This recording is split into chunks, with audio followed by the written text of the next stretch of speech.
Leyendo Marcos 15, puede buscarlo, Marcos 15, verso 37 y verso 38, para que veamos uno de los eventos importantes e impactantes que sucedió en el momento que Jesús murió y resucitó. Dice así, Marcos 15, 37 y 38, mas Jesús, dando una gran voz, expiró. Entonces el velo del templo se rasgó en dos de arriba abajo. Diga, el velo del templo se rasgó de arriba abajo. Así que en estos 5 minutitos quiero hablarle un poquito acerca del velo rasgado. El velo se rasgó. ¿Qué era el velo? La función del velo en el antiguo pacto, no solamente lo que era en sí el velo, sino que tenía una función. Miren, el velo del templo, tanto del tabernáculo como en el templo, era una cortina de lino teñido. Dice que era púrpura, carmesí púrpura, carmesí y escarlata. Pero ese velo era un velo, el tamaño de ese velo, miren, estamos hablando de lo natural. A ver, 2 varones rapidito. ¿Dónde está el hermano Aníbal? ¿Puedes venir a ayudarme? Él sabe de medidas, y alguien más que sepa de medidas acá. Otro varón más, hermano Elí, allá, 9 metros aquí a lo ancho. Ese velo en el tabernáculo, en el templo, medía aproximadamente 9 metros de ancho por aproximadamente 18 metros de alto, posiblemente más. En lo natural, miren, algo así como esto, de un velo de ese ancho, 9 metros, miren, imagínense, era más grande que las cortinas de su casa. Miren, un velo de 9 metros de ancho y por el doble que eso de alto, por un espesor de aproximadamente así como 10 centímetros de grueso, imagínense. Y ese velo, cuando Jesús murió, ¿qué sucedió allí? Después que él clamó a gran voz y expiró, dice que el velo del templo se rasgó de arriba hacia abajo. Imagínense en el mundo natural. Gracias hermano. Así de ancho y el doble que eso de alto. Si eso pasó en el mundo natural, pero también en lo espiritual aconteció. Esto era un símbolo de lo que estaba aconteciendo en el mundo espiritual. Es decir, el velo representaba la separación del Dios santo versus el hombre pecador. Por eso es que el velo que estaba puesto en el tabernáculo o en el templo, ese velo separaba el lugar santo del lugar santísimo. En el lugar santísimo, donde descendía la presencia de Dios, y solamente el sumo sacerdote podía entrar una vez al año. El único que podía atravesar ese velo era el sumo sacerdote una sola vez al año. Todos los demás estaban fuera de ese velo, y el pueblo esperando que la ofrenda de expiación por el pecado de la humanidad, por el pecado del pueblo, el Señor pueda perdonarle. Cuando ese sacerdote o ese sumo sacerdote salía y el oficio del sacerdote había sido aceptado delante de Dios, entonces había perdón durante todo ese año.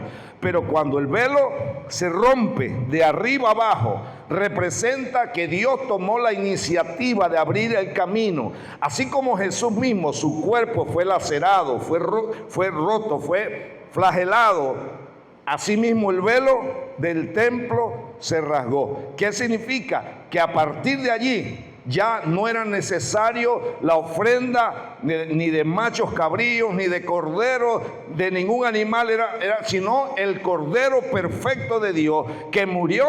Hizo acepto el sacrificio. Dios aceptó el sacrificio. Por eso es que ese velo se abrió, se rasgó de arriba abajo. Es decir, de ahí en adelante ya no hay necesidad de más sacrificio. De ahí en adelante tenemos acceso a la presencia de Dios. De ahí en adelante tenemos nosotros, por la obra de Cristo, libertad para entrar al lugar santísimo, a la presencia de Dios. Y termino con un verso que dice así en Hebreos 10, 19 y 20. Así que, hermanos, teniendo libertad para entrar en el lugar santísimo por la sangre de Jesucristo, por el camino nuevo y vivo que Él nos abrió a través del velo, esto es su carne. El sacrificio de Jesús abrió el velo, abrió acceso, nos da libertad para entrar sin sacrificios a la presencia de Dios. ¿Cuántos glorifican al Señor? ¿Cuántos le dan gracias? Porque el velo del templo se rasgó y hoy tenemos libertad para entrar libremente a la presencia de nuestro Señor. Seguimos.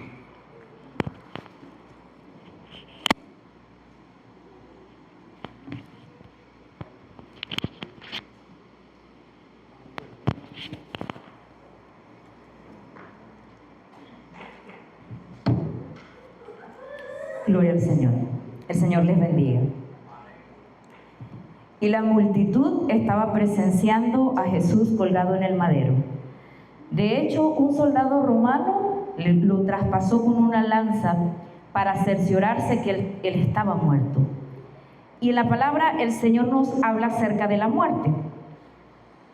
Y dice la Biblia acerca de la muerte: ¿qué hombre vivirá y no verá muerte? Librará su vida del poder del Seol, porque los que viven saben que han de morir, pero los muertos nada saben ni tienen más paga, porque su memoria es puesto en el olvido. Pero ¿sabe qué? En esa cruz no estaba cualquier ser humano. Estaba aquel que dijo: nadie me quita la vida, sino que yo de mí mismo la pongo. Tengo poder para ponerla y tengo poder para volverla a tomar. Este mandamiento recibí de mi Padre. Pero ¿qué estaba sucediendo? Cuando José de Arimatea pide delante de Poncio Pilato el cuerpo de Cristo y le ayudan a bajarlo del madero y lo llevan a una tumba que estaba nueva y le colocan una piedra. ¿Qué sucedía dentro de esa tumba cuando fue colocado el cuerpo de Cristo? Lo vamos a ir desglosando rápidamente. Ya el Señor lo había anunciado cuando le dijo al malhechor en Lucas 23:43: de cierto te digo hoy, que hoy estarás conmigo en el paraíso. Y tenemos que estar claros que el paraíso en ese momento no había subido al tercer cielo. Pero ¿qué estaba sucediendo realmente si ya habían colocado el cuerpo en esa tumba?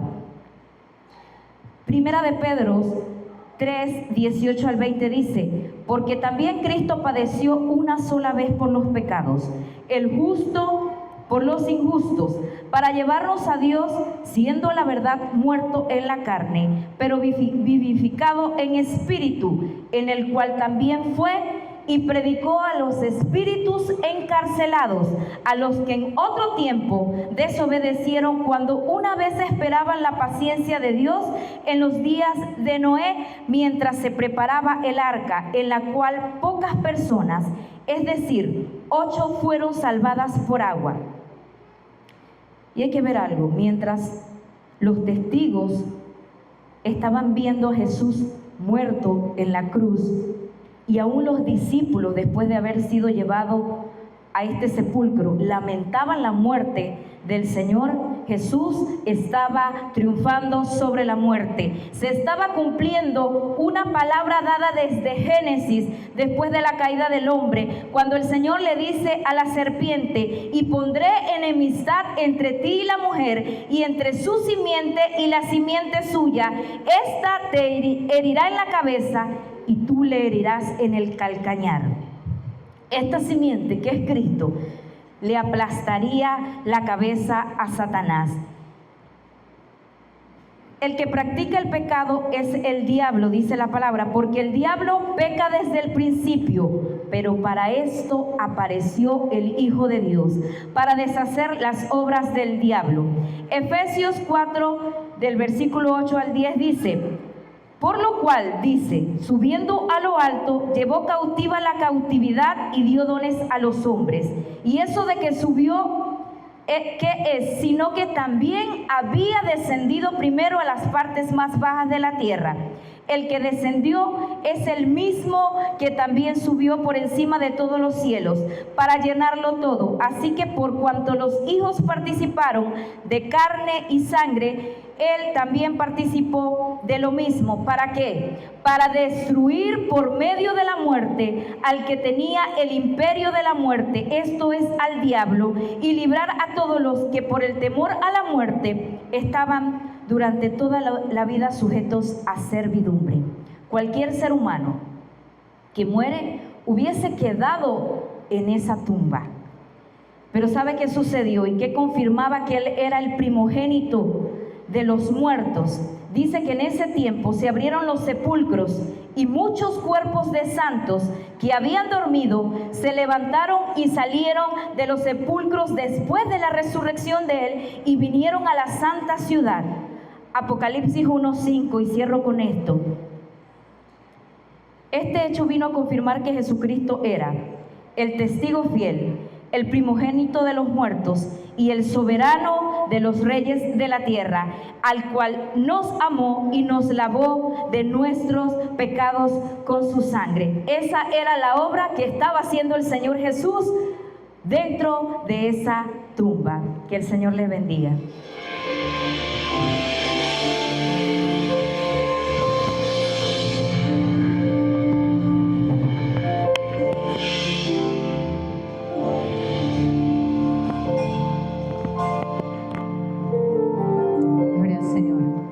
Señor les bendiga.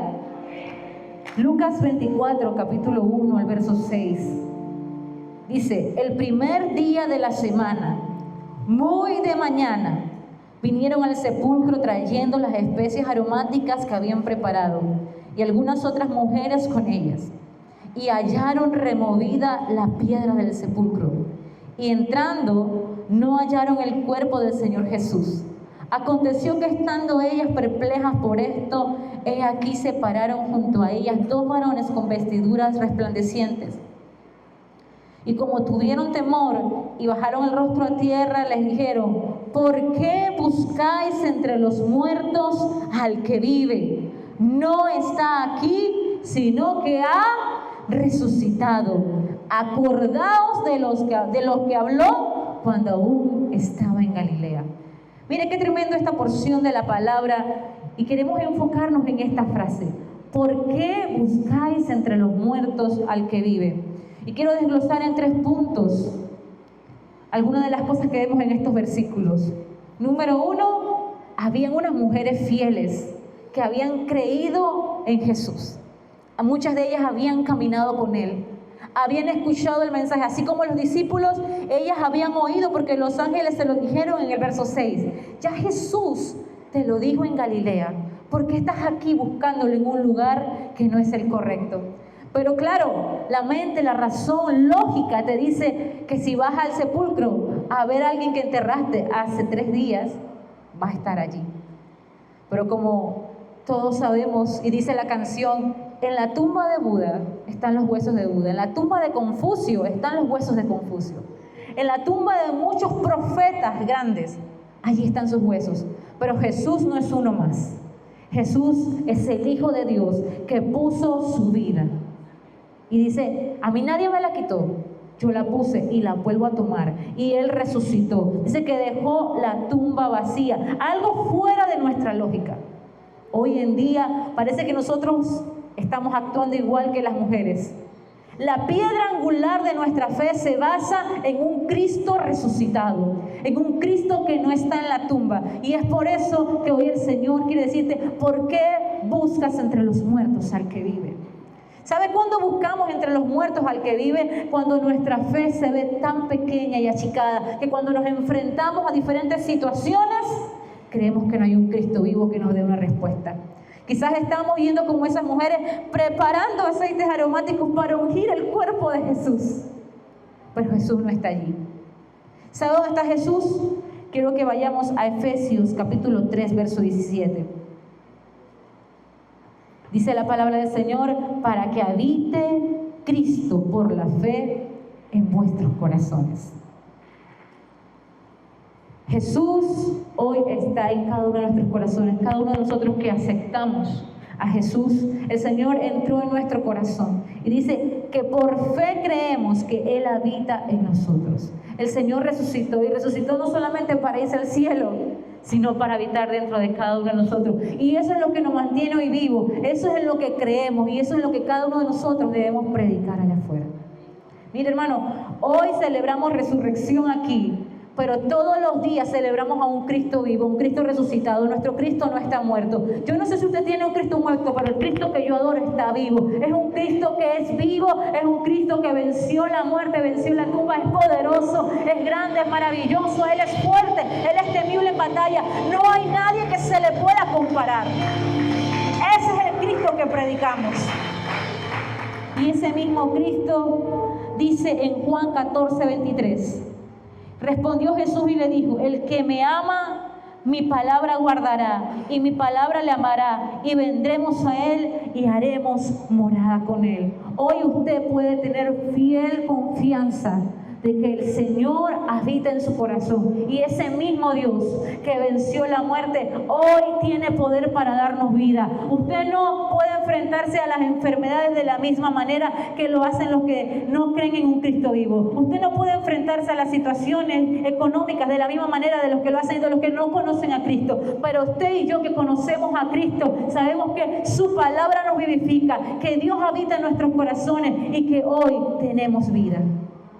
Yo le hablo en esta manera y quiero que quede esta reflexión en nuestro corazón.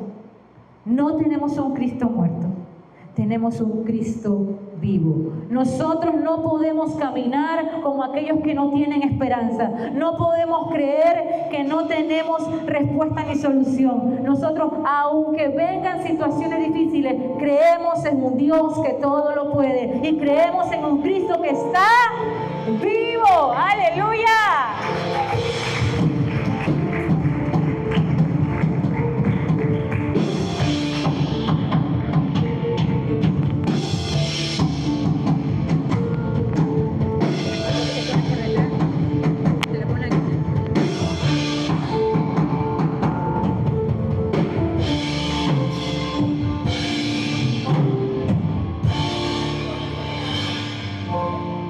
Gloria al Señor. Nos gozamos y nos alegramos en este evento. Y no solamente por compartir sobre la resurrección del Señor. Nosotros también somos testigos de este evento. Amén. Usted y yo somos testigos, pero vamos a ver unos testigos claves de la resurrección de Jesús bíblicamente. Y las primeras que se encuentran como testigos son las mujeres. Yo pensé que iba a haber avivamiento. Gloria al Señor. Los primeros en ser testigos fueron las mujeres. Y es que mire, ellas no imaginaban que se iban a convertir en testigos. Realmente lo que las llevó a ellas a esa tumba, a esa hora, era su obediencia y su amor al Señor. Ellas no iban pensando en yo voy a ser testigo de lo que Dios va a hacer en este momento porque Él dijo que iba a resucitar. No, hermano, ellos no iban pensando en eso. Las mujeres iban pensando, el maestro fue enterrado sin el debido proceso que teníamos que hacer, así que vamos a terminar todo esto. Pero sin embargo, Dios las sorprende a ellas con uno de los mejores privilegios que se le puede otorgar a una persona: ser testigos de la resurrección del Señor, de aquel que es desde el principio, aquel que es desde la eternidad hasta la eternidad. Ellas se convierten en testigos de este evento que marcó la historia en antes y un después. Y las mujeres no solamente representan ese rubro de que, bueno, las mujeres nada más, hombres, eso es otro punto y aparte. No. Las mujeres representan una parte aquí, porque en ese momento ellas representaban una parte que no era tomada, no era valorado.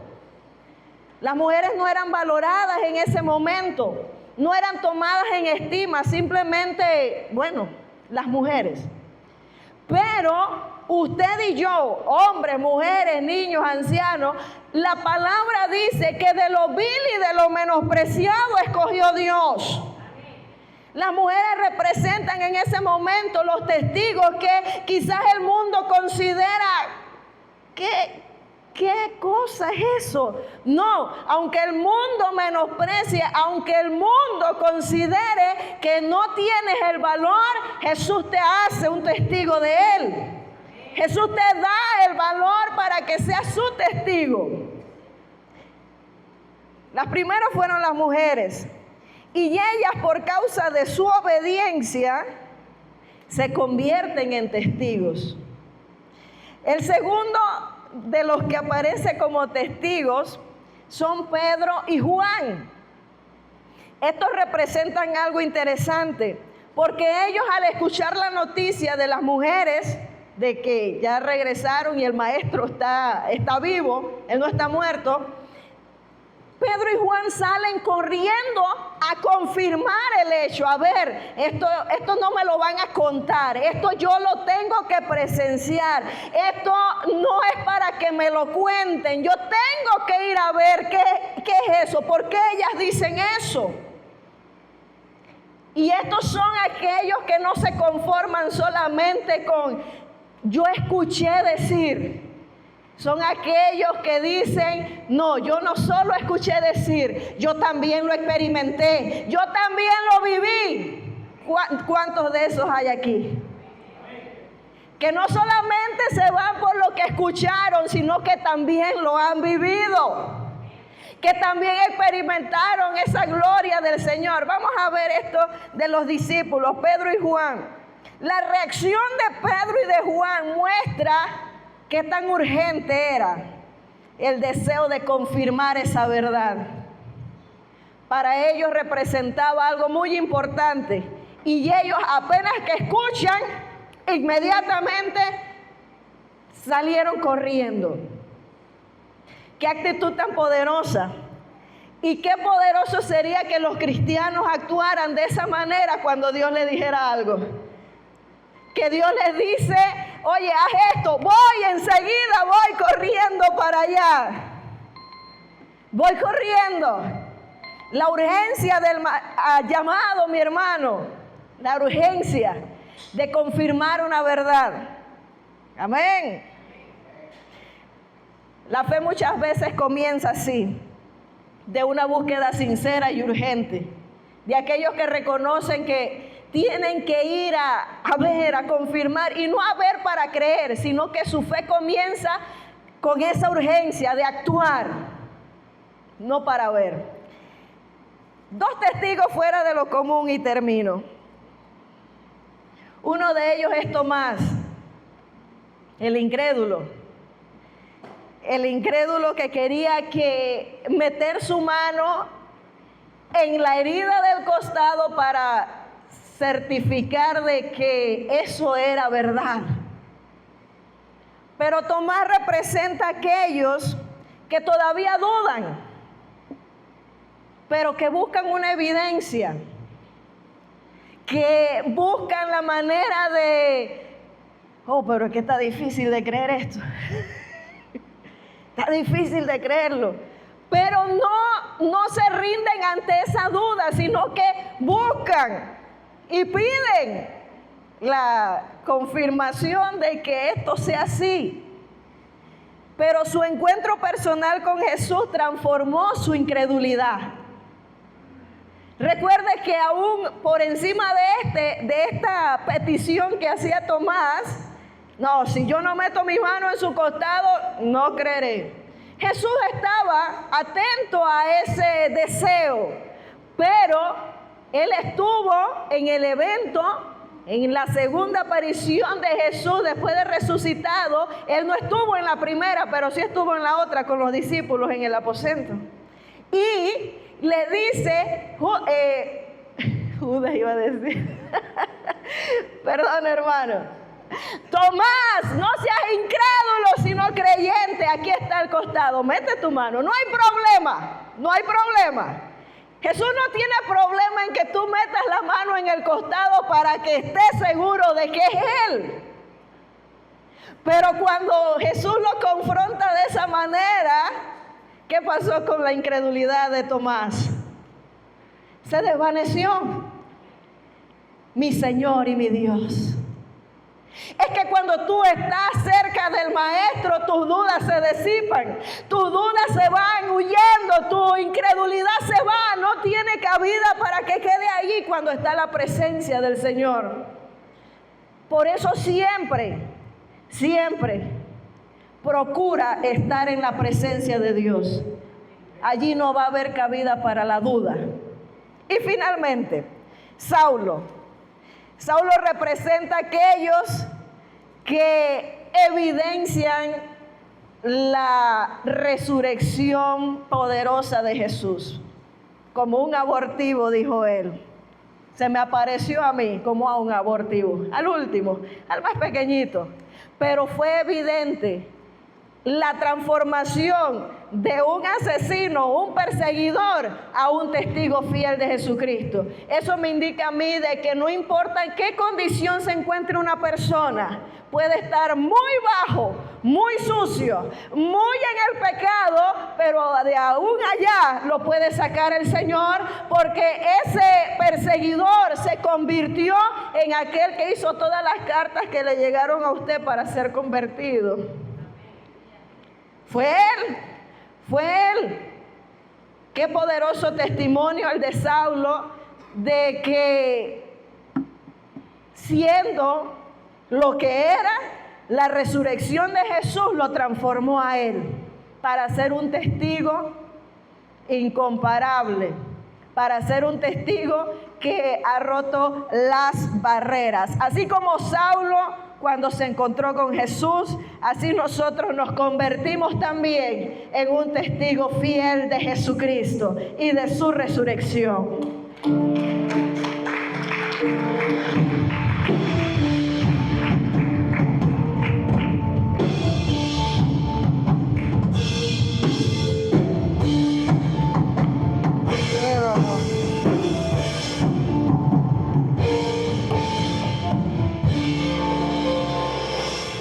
Gloria al Señor en esta mañana.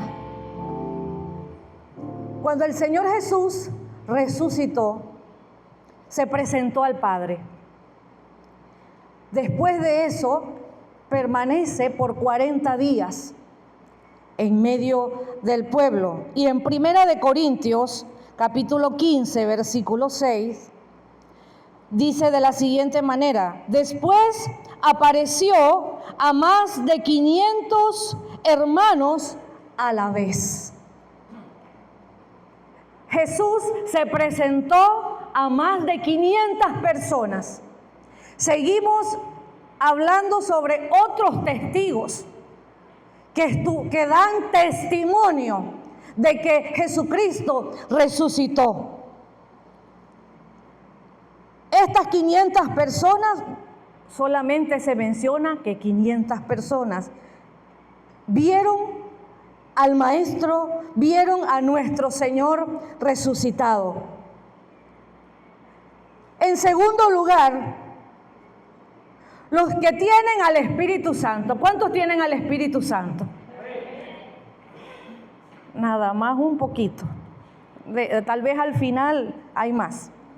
Los que tenemos al Espíritu Santo, mi hermano, somos testigos fieles del poder de Dios.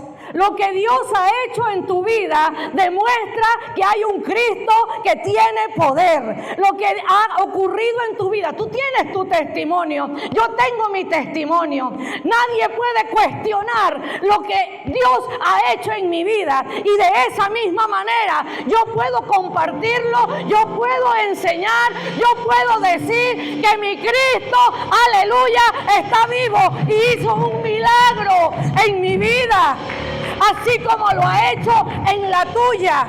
Eso es lo que nos da poder. El Espíritu Santo de Dios nos reviste.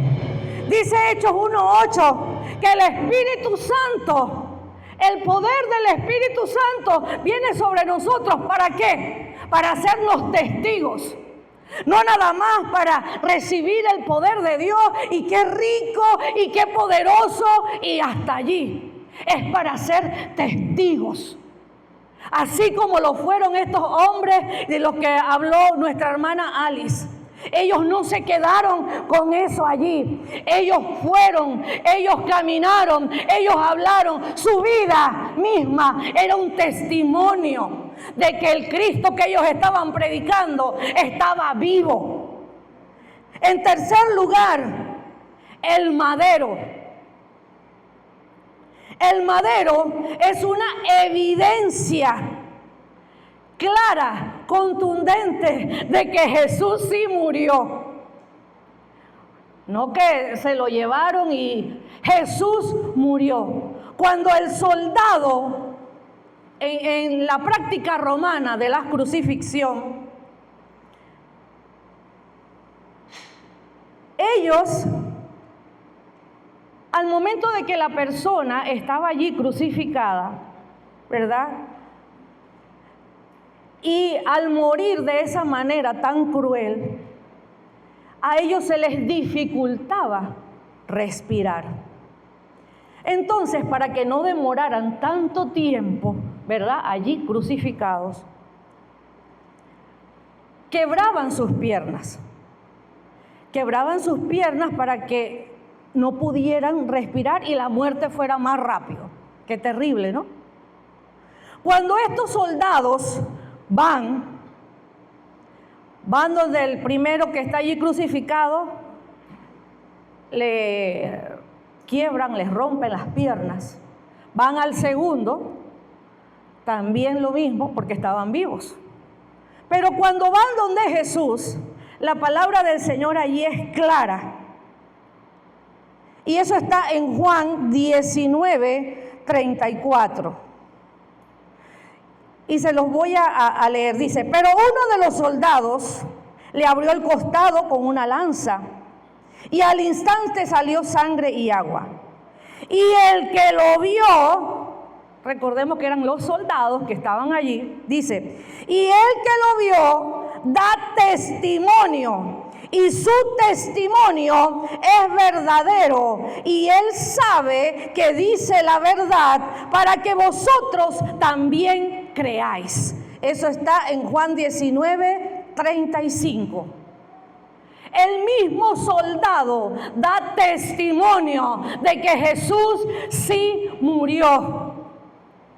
Ahora, mi hermano, ¿cómo nosotros que hemos recibido el poder de Dios, a veces vamos a andar allí todo cabizbajo, todo como que sin poder, todo como que Dios no está con nosotros, cuando este soldado incrédulo puede dar testimonio de que Jesús sí murió? Pero no se quedó todo allí. Jesús murió.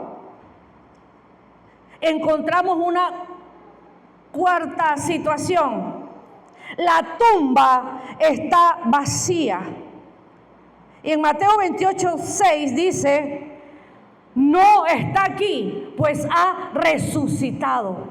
Mi hermano, Jesucristo es nuestra esperanza de gloria. En medio de cualquier situación, en medio de cualquier adversidad, ¿qué es lo que nos mueve? ¿Qué es lo que te mueve a creer? ¿Qué es aquello que hace que aunque estés pasando una situación difícil, tú dices, no importa, yo sigo avanzando, yo no me quedo, yo no retrocedo? ¿Qué es lo que te motiva en tu fe a seguir creyendo? ¿Qué es lo que te motiva a venir un domingo a las 5 de la mañana aquí a la iglesia o a otra iglesia? ¿Qué es lo que te mueve? Es porque hay un Cristo que no se quedó en la tumba, aleluya, Él resucitó, aleluya, y está vivo, está vivo, está vivo, aleluya, Aleluya. Sigo. Aleluya. Amén, amén, aleluya. Perdón, hermano. Que se bendiga.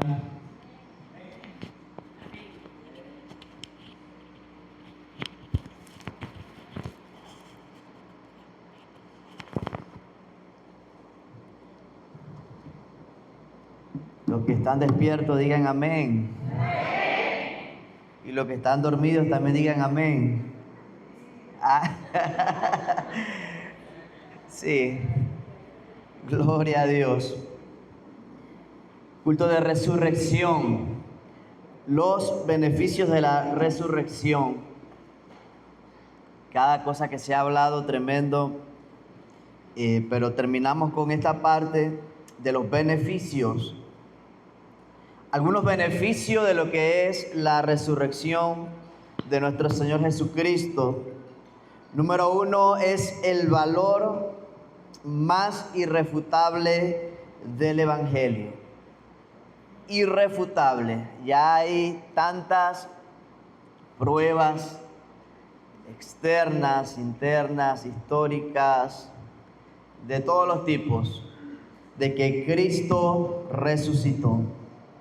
Por eso que el apóstol Pablo decía en 1 Corintios capítulo 15, en el verso 14, y si Cristo no resucitó, vana es entonces nuestra predicación, vana es también nuestra fe.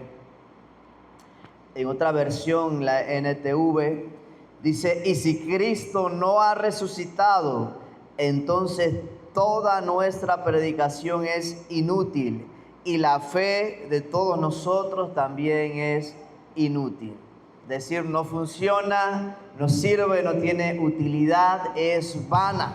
Entonces mire la importancia de la resurrección de nuestro Señor Jesucristo.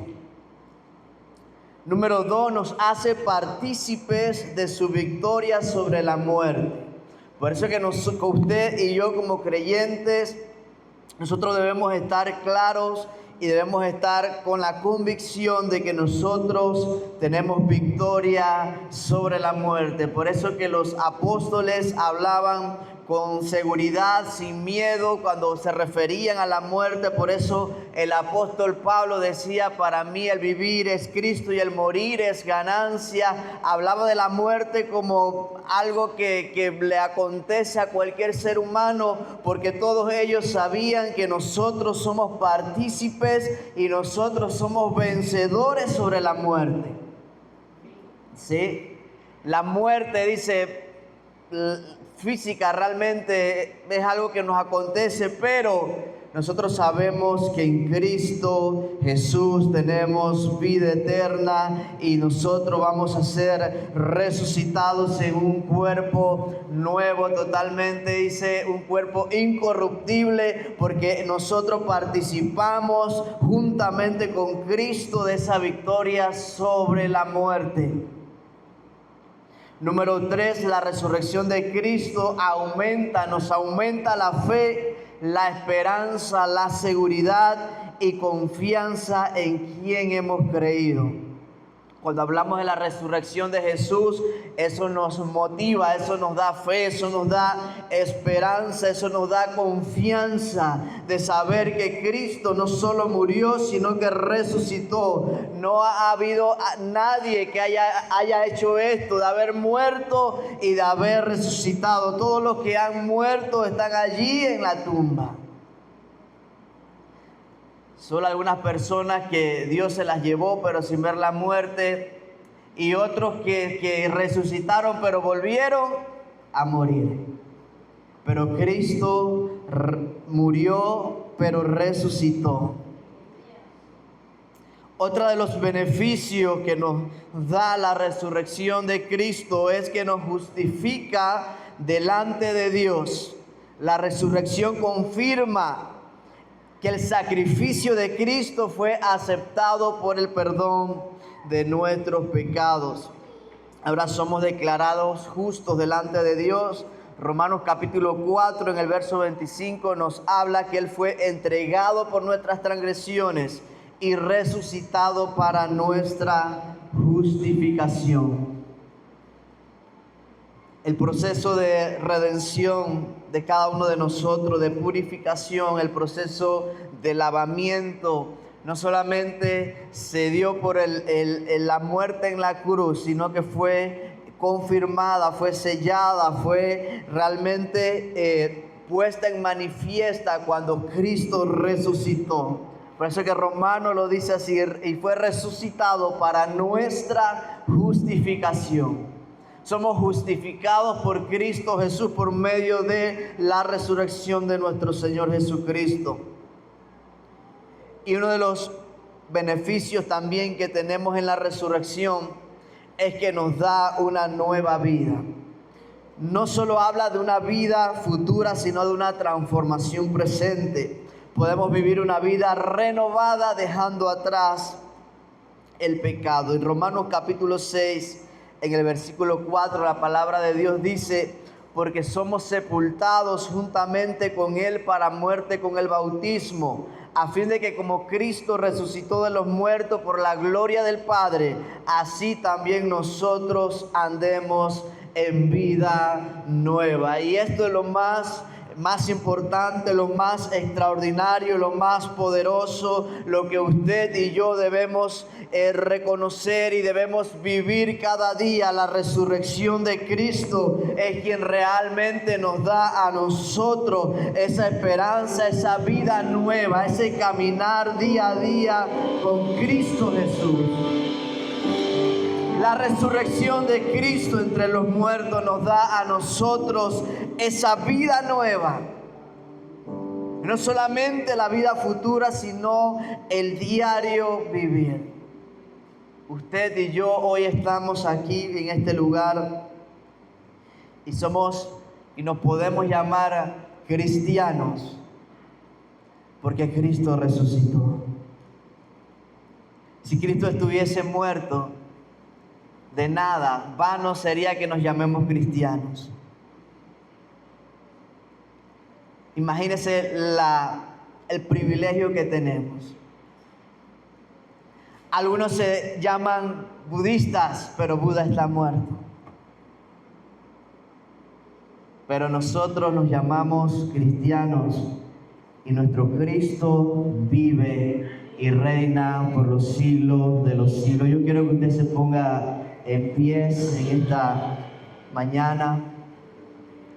Cristo resucitó, Cristo vive, Cristo es bueno.